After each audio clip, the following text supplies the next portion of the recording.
Hola, my beautiful humans. This is Jasmine Castillo, and I bring stories and cases from the people of color community, bringing awareness of murdered and missing Indigenous women, girls, two-spirits, the LGBTQ community, Asian American, Pacific Islander, Black Indigenous people of color. These are their stories. So, welcome to Hands Off, my podcast.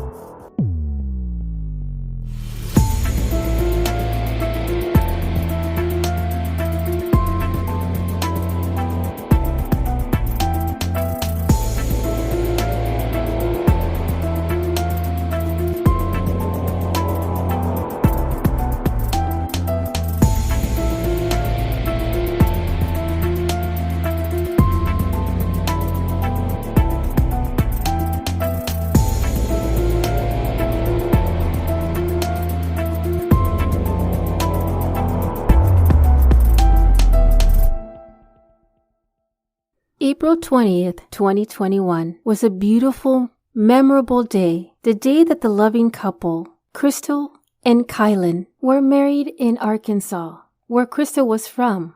Both of them lived a nomadic life, from campsite to campsite, primarily living in Moab, Utah, with their pet rabbit. And on August 13th of 2021, 4 months after they were married, they were camping South Mesa area, Sal Loop in Moab. During that time, they became somewhat regulars at the Tavern, hanging out with friends between 6 p.m. and 9 p.m. on that evening.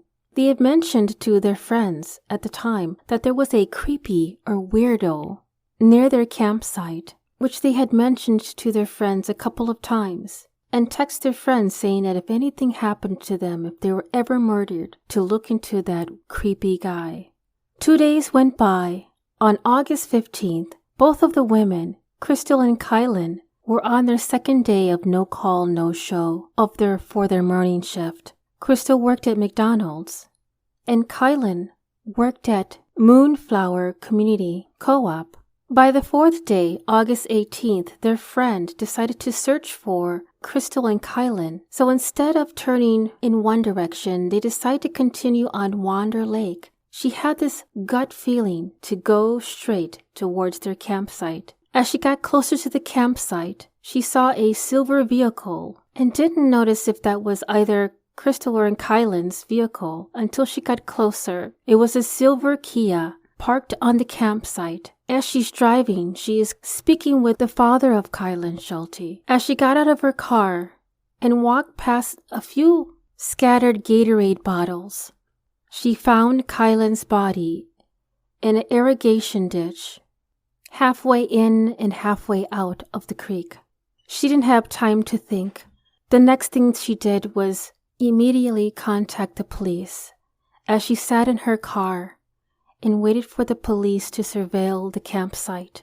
They concluded that they also found Crystal's body not far from Kylen. These women were mercilessly killed. I won't go into details on how their bodies were identified and what had happened to them. If you want to read additional information about their cause of death and how they were found, I will have the links in the show notes.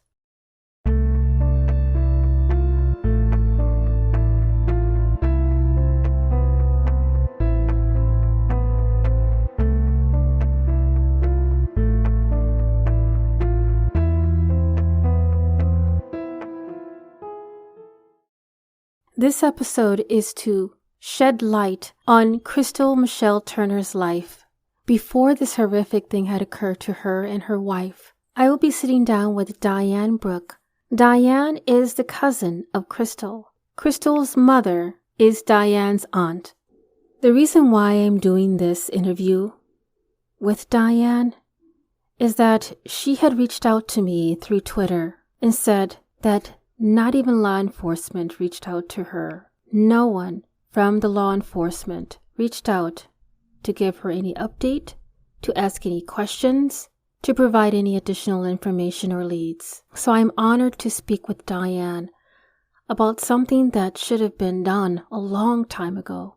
So here is Crystal Turner's story before her story. I love to hear stories about their family and their lost loved ones because that just gives us a more personal connection and not just a Yes, random name on a news article. We don't get to yes. hear the story about the person until something horrific happens or some I occurrence know where it. and I don't like that part of the story. I love to know Yeah, more about the person themselves because that should not define who they are. yeah. It's kind of like we get cheated out of knowing that real person. Right, exactly. So, if I was just somebody who is just a random Jane off the street and I was just starting up some conversation, Southern talk, how would you describe Crystal to me or to anyone who was listening? Well, she had a very big heart. She was a very, very hard-working person. She worked really hard for all that she had, and she loved Kylen. Uh, they were a perfect match. Hmm. She loved her family. She had been through some rough patches in life, but she had started overcoming them. And she had hoped to go back to Arkansas and get her children back that she lost because of drug abuse. Mm. The children were put in foster care, and she was hoping to move back to Arkansas to try to get her girls back, but they Mm. didn't get there in time. Yeah, that hits home with me. Oh my gosh. Yes, Diane mentions her children. I will keep their names confidential even though they are of age, just for the respect and the privacy of the family. yes. Oh. But she was doing very well with her life, and just working so hard at it, working so Mhm. hard at it. She was a good person. She was a good mother, even though she was involved with the drugs. She until then she was a wonderful mother, Mhm. and she Yeah. loved her family. She had four older brothers. Well, no, two of them were older, and two of them were younger than her. And there's only one surviving. Um, they have all passed away except for one. So one of them passed away just a few months before she did. Mm. Anyway, it's been pretty rough. Yes. I think that's another reason she wanted to move back home was to be near her mother more. And it was so expensive to live in Moab. The housing and everything was just very expensive there. But they loved where they were at the time, and they had some goals set, and they were going to try to be back in Arkansas within 5 years, and they were working really hard at it. And Yeah. she was like the mother to her brothers. I don't know if it's because she was the only girl that she just seemed like their mother also. And when my aunt would work, I guess maybe she did seem like a mother to them. What makes me so proud is that Crystal saw in her life a moment of change, a moment to make a transition, to get out of drug addiction. It is a very hard beast to slay.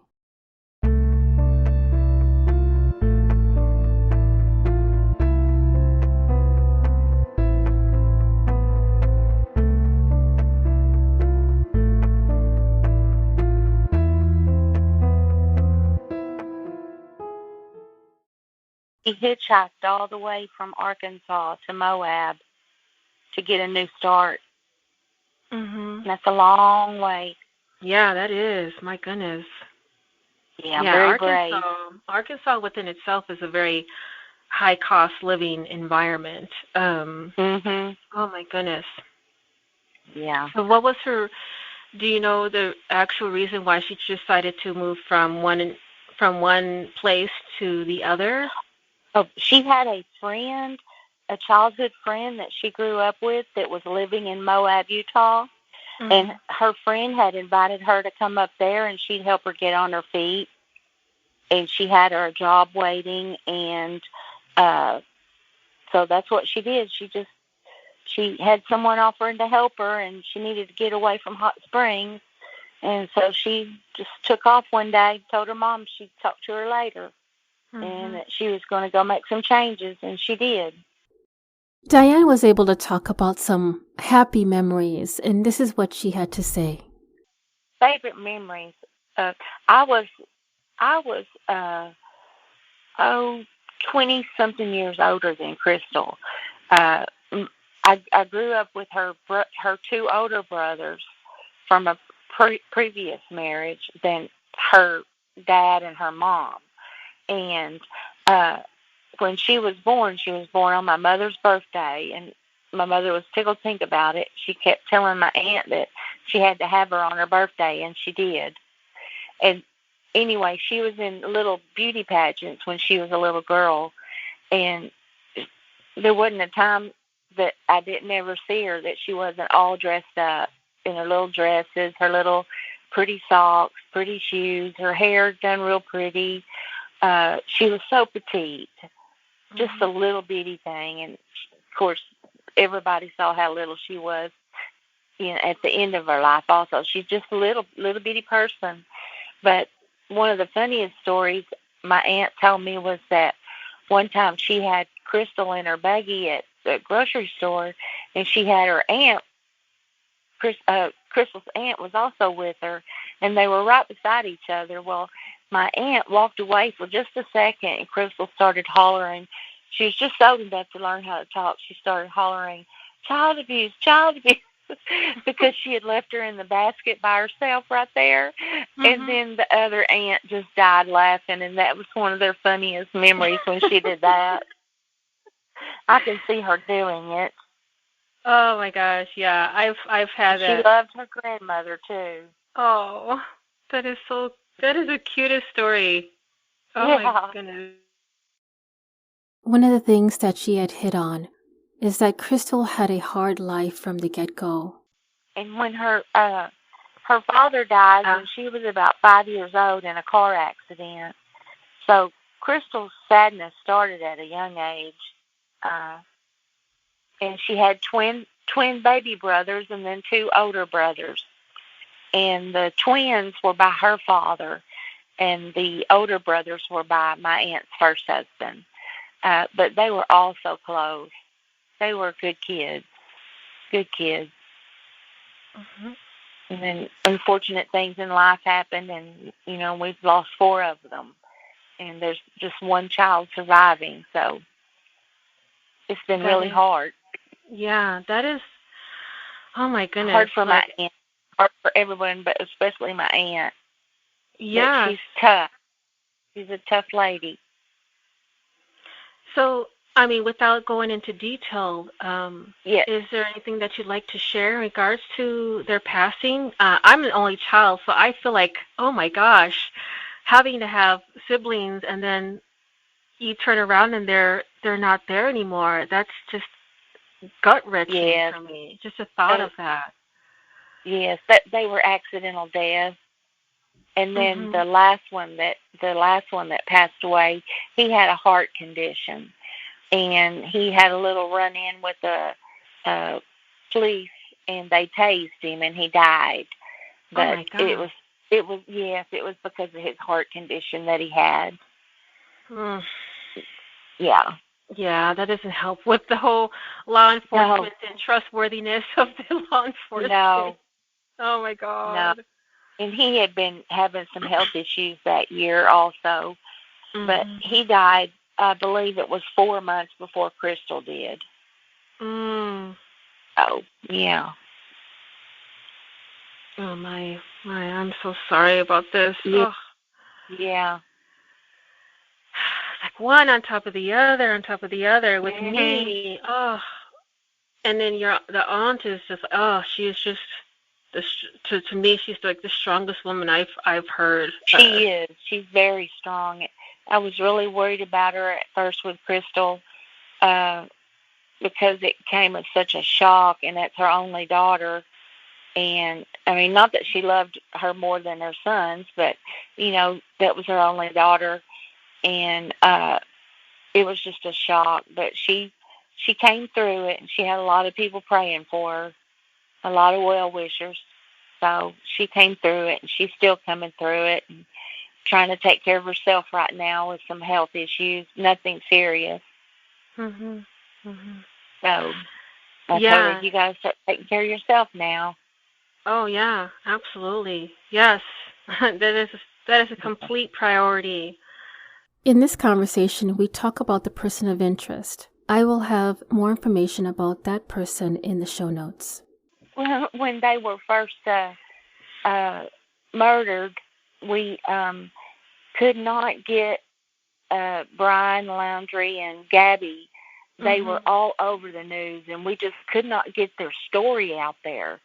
It was just really frustrating, and I often wondered if it was because they were gay or hippies or living in their van, you know, and not to say anything negative about Gabby, because, I mean, bless her heart, she went through so much before she died, and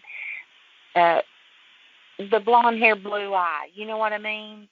Yes, it's actually called the white woman syndrome. Yes. I hate to say it, but that's exactly what it's dubbed. Yes, you can edit it to however best it would sound, but I mean, I'm thankful to her, because I wonder if the girl's story would have been told or even known, even though we couldn't get any information out to the public. It seemed like it was all Brian and Gabby, but because of the domestic violence, that story also needed told, and it was just very hard to get their story out there. None of the news stations would return calls. It was just very frustrating, but finally we got through, and it got a lot better, but and people still on the Facebook pages in our groups still say Brian did it. I mean, and I'm like, give up on the guy. He's gone. He didn't do this. They have evidence that it was not him, but he just has fans. I guess that's all I know to call them, is fans, because they just won't give up on Brian. Because I know that I don't want her story to just kind of be drowned out by the outcome or the end result or the most current result about this guy being somewhat part of their and we're story. We're still waiting on tests to come back in before the case gets closed. So we're still hanging in there with being patient, but they're pretty sure that it was him. They have a lot of evidence that it was him, but they're still waiting on, I guess I could say, the science end of it. And like they do every case, they leave no stone unturned, and we'll get closure. It'll come. We know the girls are at peace because he can't hurt anyone else, and that's what matters right now. That's the upside of that. Yeah. For sure. Absolutely. Yeah. I mean, if that was hypothetically, or if he was still walking this earth, I know there would be a lot of people with pitchforks, hunting his down, because he'll be held accountable one way or another, because I know there's a lot of people who are shouting out for justice in honor of Crystal and Kylen. So I am so glad that she found happiness. And me too. I'm not sure. Me too. Both of them did. And I'm glad, I'm even though it's a bittersweet what I'm going to say, I'm glad that she was able to be with the person she loved at the end as well. Exactly. Exactly, because it took a while getting there, I think. And I think it did for both of them, and they were drawn to each other because of what both of them had went through in their life. And it was good. It was a good thing what they had. Yeah. Oh, it just hurts my heart. Like, You know how long people have looked all their life to find that one? I know it. And to have someone just completely destroy their future as well as their families, Definitely. Connection. Oh my gosh. When I first got the news that they had the suspect and that he had committed suicide, I was happy that they had the suspect, and then when they said that he committed suicide, my heart dropped, because I wouldn't wish suicide on anyone, because that's got to be one of the loneliest places in the world to be. And you always hope that they can get to a good place before it comes to that, but apparently he didn't. But I have compassion for his family, because they're going through a lot also. Yeah. But I've not heard anything about any family members. He kind of kept under the radar. There wasn't very much to know about him, and kind of kept to himself, I guess. Yeah, but that's one of the things that I think when you're at that time, thinking to yourself, this is only going to affect the person who's ended their life on their own accord. It doesn't. It's a ripple effect. It affects even the people that you thought would never be affected by something like this, and it's just it's just so frustrating. It's so frustrating. Definitely. It's just they don't understand. We're all in this big ocean, and anything that affects anyone, it's a rippling effect. And it's it's not a LGBTQ thing. It's not a white thing. It's not an indigenous thing. It's not a black thing. It's a human behavior, human connection thing. We're all connected, and even the lowest of the low, the people that are who've done the most heinous, hideous, unspeakable things to other people, they are also part of that chain. Well, you had asked me one of the things that we're going to try to do in their memory is we haven't found out all the right steps yet, but we're working on them a little bit at a time. We're trying to get a law passed called the Kai law, so that when people go to those dispersed campsites like the girls were at, that there's a camera there that reads their license plate. Interesting. And that way someone will always, they'll always be able to trace who went in and out of there, and also let you know that the girls are there, because you just never know. I don't think that the girls would have been alive had they had that information. I think he pretty much done what he did, and there was no hope of them finding the girls alive. I think he did it all that day. But it could help find somebody,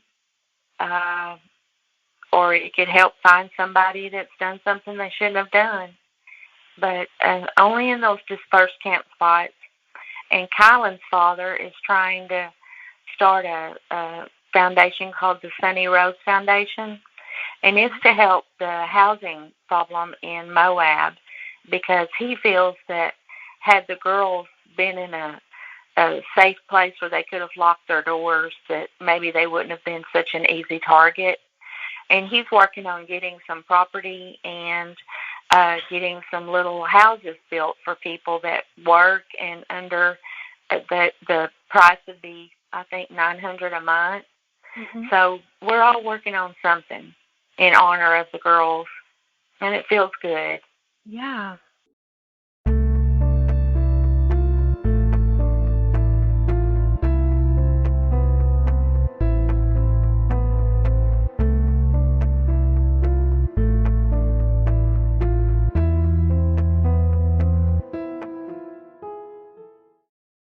My opinion, Crystal found the love of her life, Kylen. They're two people that I would have loved to meet in real life. I mean, just the thought of traveling the world, living free, and having a strong, supportive community around her. People in that community, the Moab community, just listening and watching the videos through YouTube and other resources, they are some loving, passionate, affectionate people out there. And I get it. That's the reason why Crystal and Kylen decided to stay in a place like that they were accepted. That it's almost like to have anything actually move and shake, you have to have something like this happen to make things move forward. And it's sad that you have to have something such a negative, horrific impact on people's lives to make someone like, they were stagnant, or they were sleeping. They were asleep in this world, and they just, it's, I'm glad that you're able to share that with me, because that's definitely wonderful to keep it helps with the healing also. Yes, it does. It does. Absolutely. And one of the Facebook groups that we also have, we're going to also help other families in research in a crime, like sleuths do, and they did for our case. So there's a lot of good things coming out of this. Oh, yes, for sure. There is a couple, just being in a true crime community in the Twitter, social media, there is so many loving people who are just like, I know, amazing. I know. I hope to keep in touch with all of them. Yes, yeah, absolutely. They are. Did you ever see? Go ahead. There's a lady, and her name's Jane Doe, and she did all the TikToks for Kai Cry. If you go to TikTok and search Kai Cry, you'll see all the TikToks that she did, and she just was at it every day, 24/7. We were very grateful to her for all the people that helped with stuff like that. Yeah, they helped get the story there. I think that's how I originally found out more about it, because I was following her, and I think she said she referred me to her.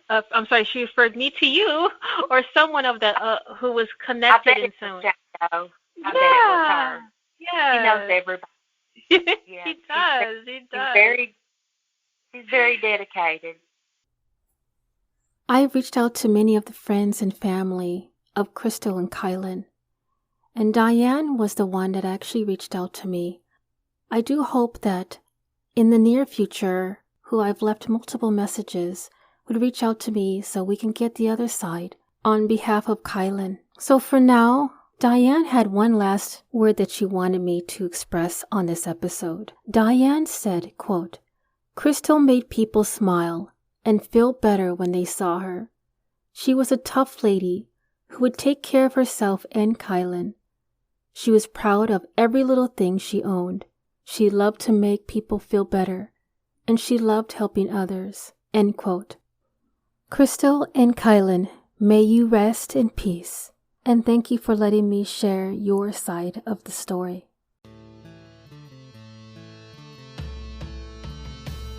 Thank you for listening to Hands Off My Podcast. If you are enjoying the podcast and you'd like to support the mission, I do have a Patreon membership that will help the cause and bring more detail on cases and stories from the people of color community. If you yourself has a lost loved one or a story suggestion, please don't hesitate to contact me at email, handsoffmypodcast@gmail.com. And if you are only able to support in another way, please give this podcast a 5-star rating on Apple or Spotify, and continue to listen to upcoming episodes every Thursday, wherever you listen to your podcast. Dios te bendiga.